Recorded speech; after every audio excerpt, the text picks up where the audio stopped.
هەولێر لە نێوان دوێنێ و ئەمڕۆدا چیرۆکێک کە تەنیا کامێرەکان دەیزانن. هەر فۆتۆیەکی کۆنی ئەم شارە گەشتێکی بێدەنگە بەناو ئەو دڵخۆشیە سادەیی کە لە نێوان دیوارە کۆنەکانی دوێنێدا بەجێمانهێشت.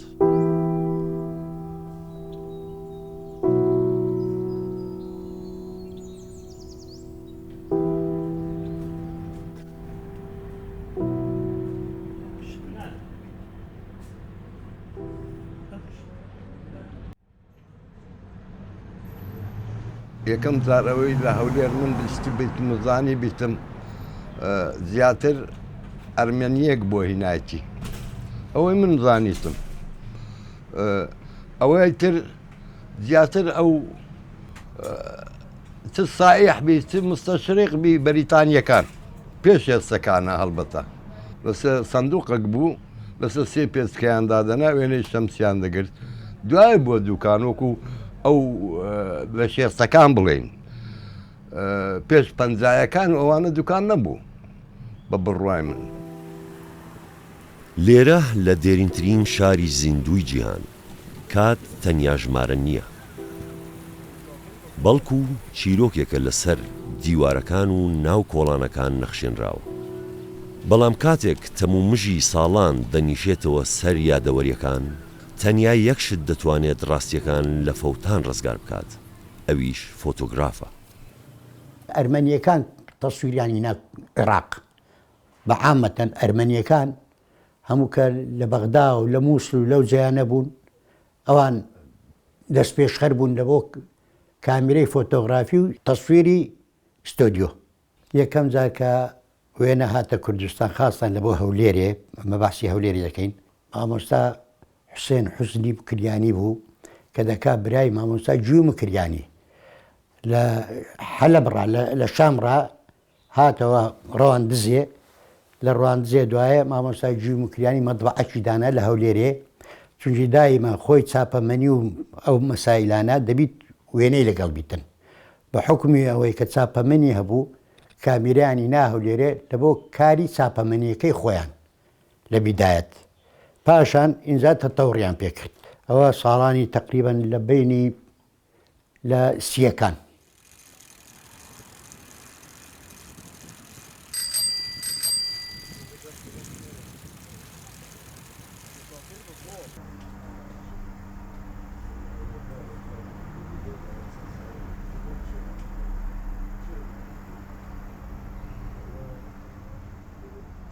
بە شەستەکان باز بکەین هەولێر وەکو شارۆچکەیەک بوو، مەحدود بوو وەکو قوتابخانە وەکو ئەکادیمیە و شتی وها لە هەولێر نەبوو بڵێ ماهەدی فەنی وەکو فۆتۆگراف چەند فۆتۆگرافێکی باش هەبوون لە هەولێر.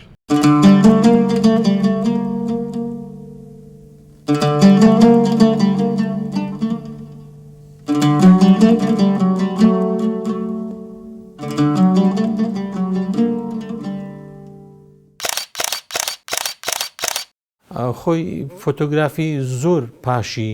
تەلەڤیزیۆن و رادیۆ ئەوشتانەش هاتیە، بەڵام لەبەرەوەی وێنە دیاردەی تۆمارکردنی وێنە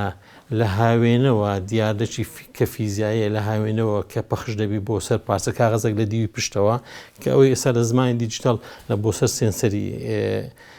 کامێرەکە دیارەکە دیاردەکی سەیر بووە بەوەی کە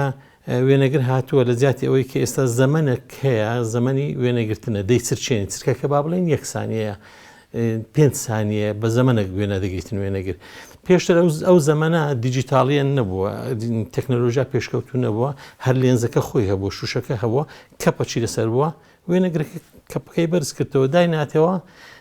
زەمەنەکەی لە پێشە خۆی بە زمان ژماردیتی 1 2 3 ئەو کاو زەمەنەی ژماردیە ئەو خەڵکی کە هاتی وێنەکەی گرتیە گوتیتی ئەوە سحرە ئەوە لی خینت، یعنی ئەو شتانە هەبووە. وێنەگرەکەش لە کاتێکدا خەڵی ئیکراهیشی کردیە، خەڵک تەنەفورشی لێ کردە بۆی کە جۆرەکەی کارێکی سحر ئامێز ئەنجام دەداتن، نەیویستی وێنەگرەکە بێتن ئەو سحرە بە تاڵکاتەوەی بە خەڵکەکە بڵێ کاکە ئەوە دیارەی فیزیاییە جوڵەکە لە هاوێنەی کامێرە و دێتە سەر کاغەزێک پەخش دەبیتن تۆمار دەبیتن بۆ ئەوەی کە زۆرترین خەڵک فێری نهێنی وێنەکە نەبیتن. لێرەوە خەڵکەکە جۆرێک جەهارەتی بەرامبەر نامۆیی هەبوو بەرامبەر کامێرە.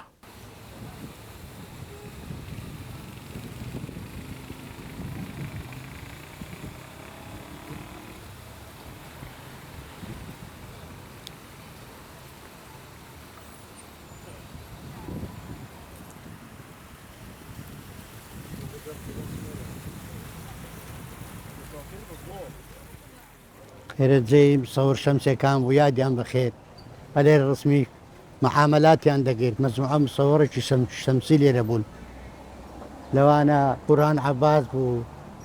ماموەلی بوو خوافیان کە عەلی چکول بوو منداڵەکانی فرسەت عارەبی بوون مەجموعەکی زۆر لێ ڕسمیانە وەکو برایە دەژیان زۆر یادێکی بەخۆش بوو کاتی خۆی ئێستاکەوە ئێرە چۆل بوو و نەماینەوە محکەمە لێرە بوو دەورای محافەزە بوو ئەلێرەش زەر دایرەی تاپۆی بوو شەکانیان باش بوو ڕسمی محامەلات ڕسمی فەوڕی بوو ڕسمەکان گچکە بوو چار ڕسمیان دەگرت لە بۆ نفوس و لە بۆ محکەمە و لە بۆ تاپۆ ئەو جانە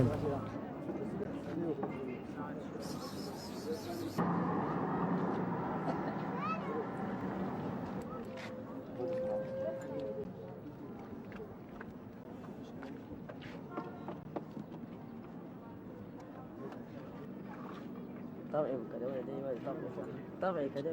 ولدين شكون ده ولدين شكون ولدين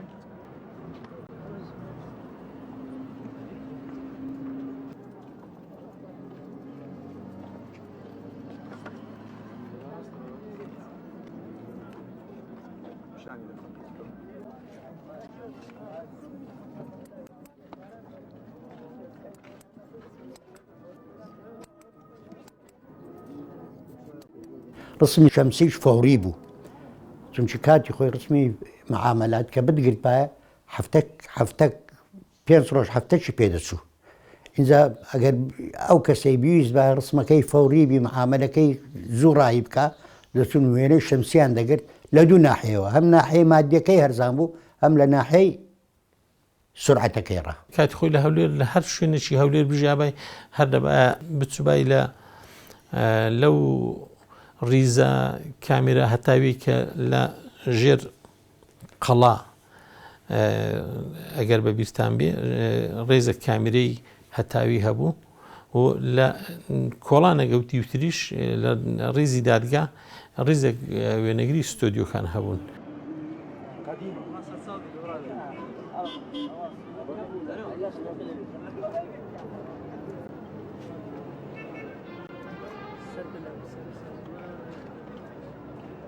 والله يا زبا لا والله ده السوري ده السوري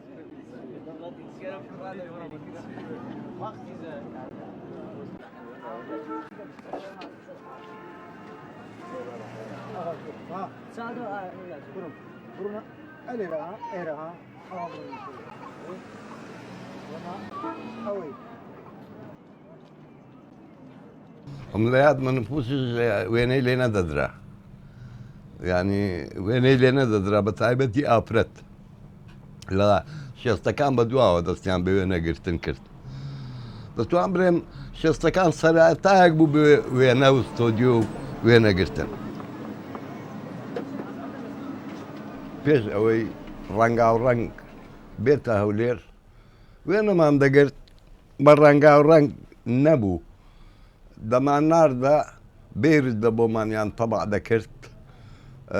ئەویش نەقلیاتی حەلەب و بەیروت ئەوەی بزانم دەکەن دەرکەی قەڵاتێ بوو ئەلێرانە ترمبێ بانجی دەکرد بەیروت حەلەب ئەو کاتی خەڵک سەفەری دەکرد بە نفوسی ئەمە دەستوین فلیمەکانمان دەدایە هەندێک شپێرمان دەناسی فلیمەکانمان دەدایە وەری دەگرت لێمان دەمانی ناسی دەیگۆ دوایە دەینمەوە دوکانێ لە بۆتان دەڕۆی تقریبان دوو مانجی پێدەچوو زاریوێ سێ مانجی پێدەچوو ڕۆژێک دەهات ڕای دەگرت فلیمەکانی لە بۆمان دەیناوە دەیگۆ پارەکەی دەکا ئەوەندە پارەکەمان دەدایە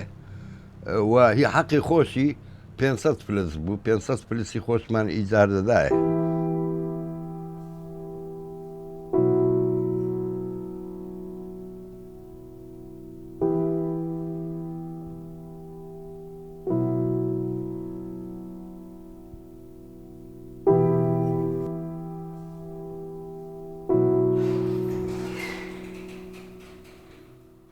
ئەو ئەنەولۆکی قەدیم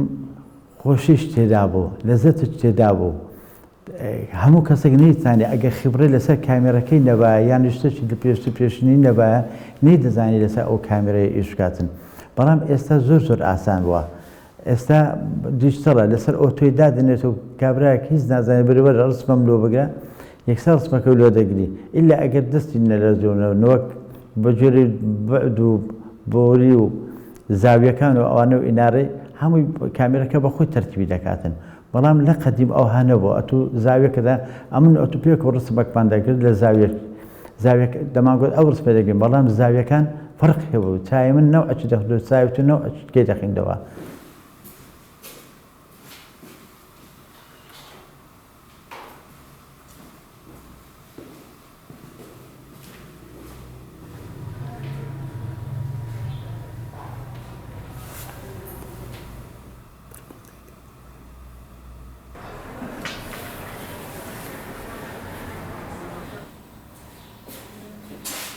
ئەو خەڵکانەی کە ممارەسەیان کردە سەرەتا وەکو پیشە لەبەرەوەی قازانجەکەی مغری بووە قازانجەکەی زۆر باش بووە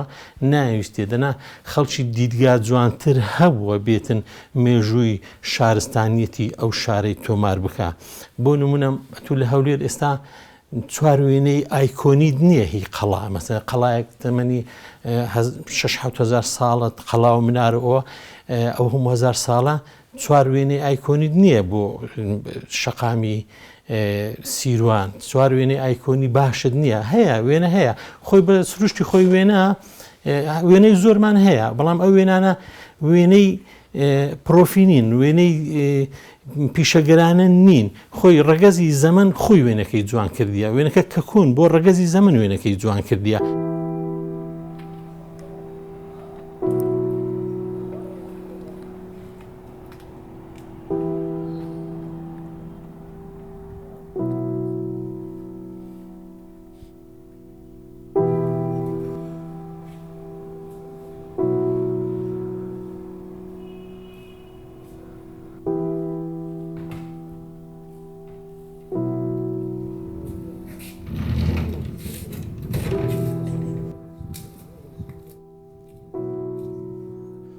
خۆی ئەمە زۆر دیارە لە میانی قسەکانمان زۆر تاکیدمان لەسەر ئەوە کردەوە کە شتێک نییە بۆکو مێژوو وێنە وەک ئەوەی کە مێژووی شارێک دەجێڕێتەوە مێژووی شارستانێتێک دەجێڕێتەوە ڕاستە ئەمە باسی ئەومان کرد بەڵام لایەنە چتر هەیە ویژدانن بڵێن لە بواری هونەری پۆرترێت سازی هونەری پۆرترێت سازی هەولێر یەک لە شارە هەرە پێشەنگەکانی هەم کوردستان و هەم عێراقیشە بەڵام ئەمە گلەی ئەوە دەکەین ڕاستە لە سەردەمی ئێمە لە سەردەمی ڕژێمە ژیاوین کە زەندەقی لە چاوی کامێرا چووە یعنی چاوی کامێرا بۆ ئەو ڕژێمە لە سەردەمەکی دیکتاتۆری لە لولەی تفەنگ ترسناکتر بووە ئەوە هەیە بەڵام لەگەڵ ئەوەشدا وەکو پێویست فۆتۆی شەقاممان نییە چیرۆکی ژیان بژێرتەوە لەو وڵاتە چیرۆکی ڕۆژانەی خەڵک بژێرتەوە جوانیەکانی ئەو شارە بژێرتەوە ئەومان نییە.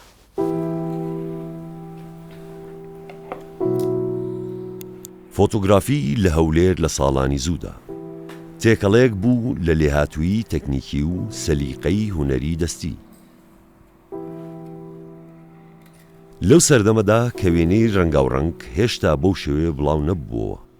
تەکنەلۆژیای دیجیتال بوونی نەبوو. فۆتۆگرافەرانی هەولێر پشتیان بە دەست و چاو دەبەست بۆ جوانکردنی وێنەکان.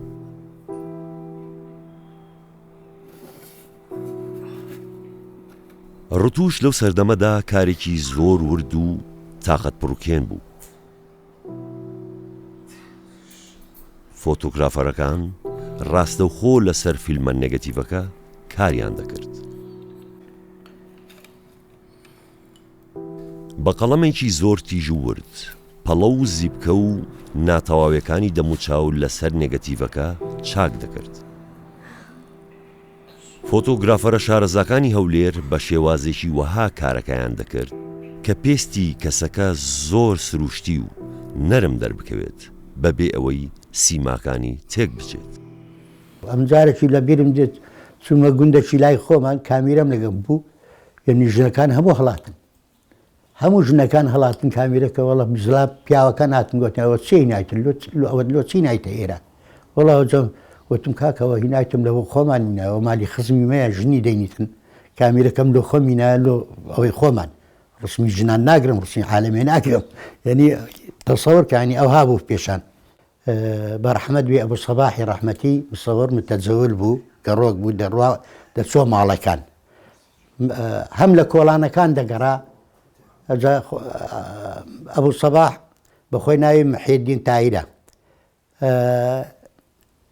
وەختی خۆی کە کامێرەی لە ملی دەکرد و قەتعی سینەمەشی هەڵدەگرت وەکو ڕیکلام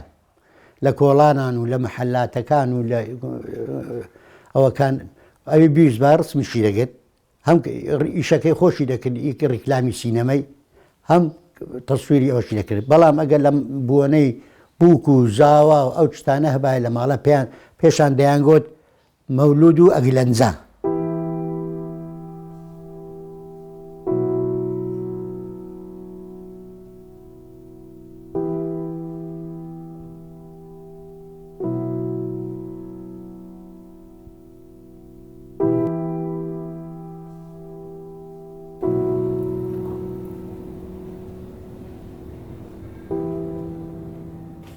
ساڵی شێستەکان زۆر مامۆستا هەبوو هونەرمەند هەبوو کامێرەی تایبەتی خۆیان هەبوو لەوانە کەمال بە کەمالەکەر بە ناوبانگ بوو وێنەگرێکی زۆر پرۆفشنال بوو و زۆر زانا بوو لە تەکنیکی کامیرەش.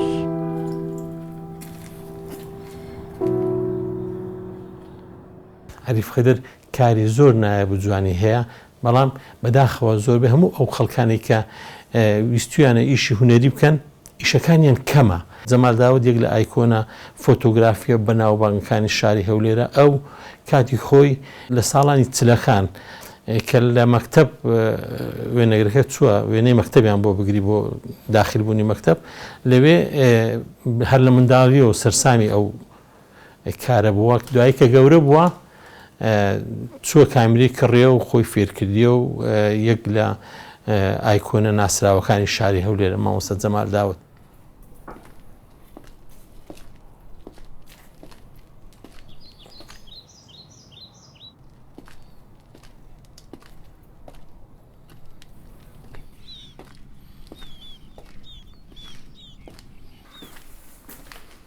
لە ساڵی شێستەکان بەدواوە بەسەرێ کامیرە یەک خێرایی هەبوو شەتەرەکەی یەک چرکە ئەوەی هەبوو خێرایەکە یەک چرکە بوو و یەک ئەوەشی هەبوو بی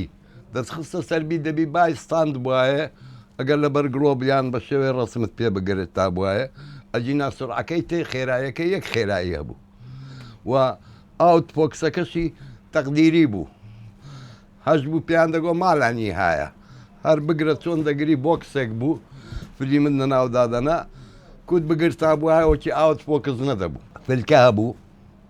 فیت هەبوو ویرا هەبوو زایس هەبوو زۆرها کامیرە سەدا کامیرەمە بەکارهێنا ئەو کاتی.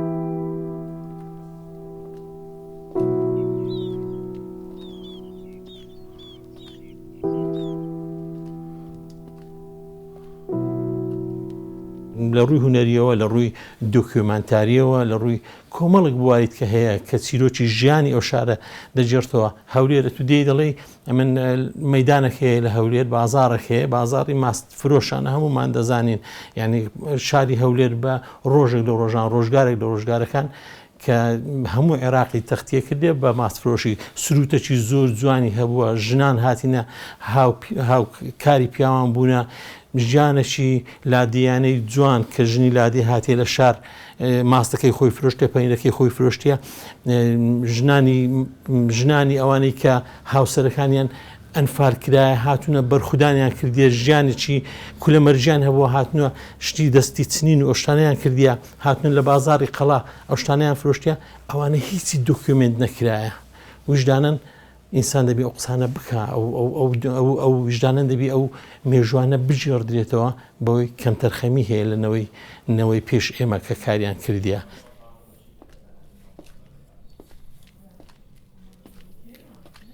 لە هەفتایەکان قۆناغێشتر بوو پێشکەوتنێکی گەورە ڕوویدا بەڕاستی لە هەفتایەکان دەتوانم بڵێم وەکو بڵێ وێنەگر زۆر پێیا بوو وێنەگری باش و کامیلەی باش پێیا بوو ئەمن لە هەولێرێ دەتوانم بڵێم نوری جەمیل خواعافیکە مامۆستای فۆتۆگرافەکان بوو چونکە لۆ دەتوانم بڵێم باشترین شارەزایی لە ئینارە هەبوو لە دەموساو هەبوو لە گۆشە هەبوو چۆن گۆشەی هەڵدەبژارد چۆن تەسویری دەکرد ینی لێنسەکان شارەزا بوو دەیتوانی تەعامل ئەو لێنسە چۆن تەعامل لەگەر ئەو بابەتە بکاتن یعنی دەتوان برێن زۆر ڕۆشن فکری فۆتۆگرافی بوو.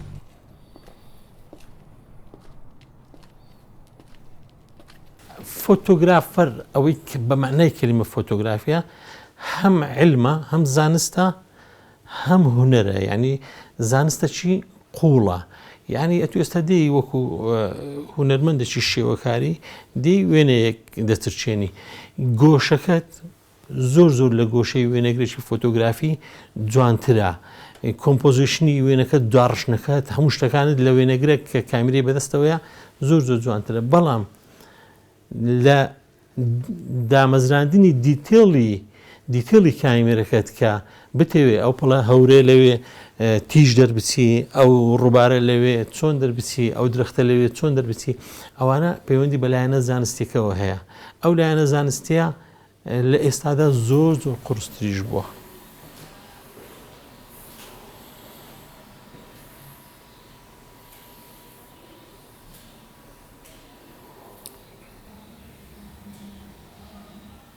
کۆمەڵی وێنەگرانی عراقی لە 72 دروست بووە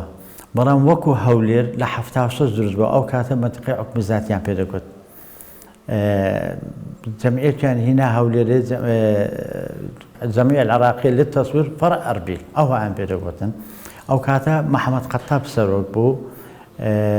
جەماعاتی کەس ئەو سەباح و ئەوانە لەوێندرێ بوو محەممەد قادر ڕەشید بوو مجموعەك لەوانە لێ بوو ئیشان لەسەر دەکرد لەسەر جەمعیە.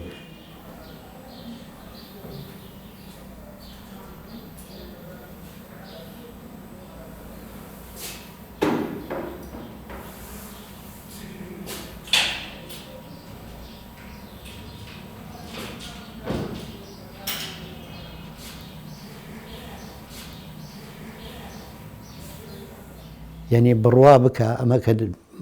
سەوڕی هەولێرێک کە دەچوون لە بەغدایە مشارەکەی مەعرەز شتیوامان دەکرد تەعجوبیاندا دەیانگۆ کوم سەوریوا هەیە لە هەولێرێ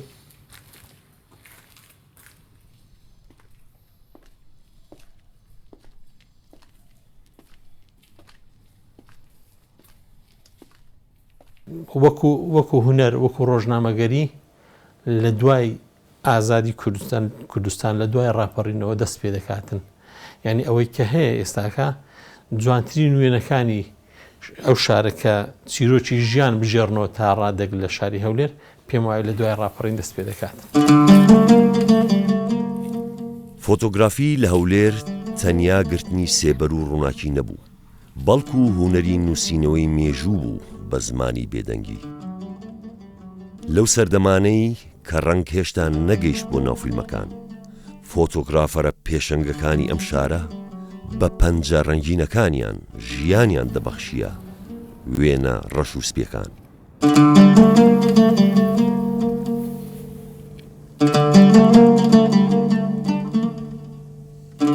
Thank you.